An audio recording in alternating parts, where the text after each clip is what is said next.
ఎత్తుల నిష్పత్తి ఎంత ఇచ్చాడు సార్? 3, 4. ఎత్తులు ఎంత ఇచ్చాడు? 3, 4, 5. A:B:C. A:B:C. It is 1/H1 is to 1/H2 is to 1/H3. 1/H1 is to 1/H2 is to 1/H3.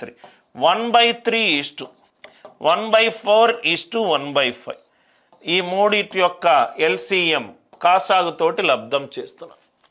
అంటే A:B:C ఎంత అయింది? 20:15:12. A:20 కనుక అవుతే B:15 అవుతుంది. C ఎంత అవుతుంది? 12 అవుతుంది. A:B:C. చాలా ఇంపార్టెంట్ పాయింట్. భుజాలు ఎత్తులు విలోమ నిష్పత్తిలో ఉంటాయి. భుజాలు ఎత్తులు విలోమ నిష్పత్తిలో ఉంటాయి. A:B:C is 1/H1 is to 1/H2 is to 1/H3. అంటే 1/3 is to 1/4 is to 1/5. 60/3 20, 60/4 15, 60/5 12. 20 is to 15 is to 12. Now ఇక్కడ చూడండి సార్, లార్జెస్ట్ సైడ్ ఏంటి? 20. లెఫ్ట్ సైడ్ రాస్తున్నాను 20 స్క్వేర్. మిగతా 2 సైడ్స్ ఏంటి? 15 square plus 12 square. 15 square plus 12 square.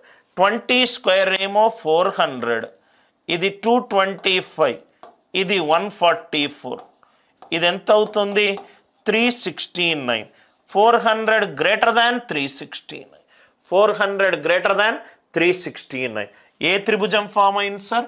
అధిక కోణ త్రిభుజం. ఏ త్రిభుజం ఫామ్ అయింది?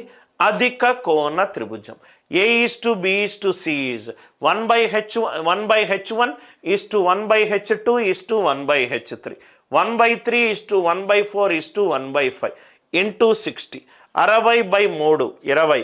60/4 15. 60/5 12.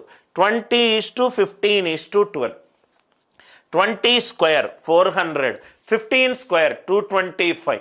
12 square 144. 225 plus 144 369. 400 greater than 369. అది ఏ త్రిభుజం ఫామ్ అయింది? అధిక కోణ త్రిభుజము ఫామ్ అయింది. ఏ త్రిభుజం ఫామ్ అయింది? అధిక కోణ త్రిభుజం ఫామ్ అయింది. Third question. I hope the idea it is very much clear to you.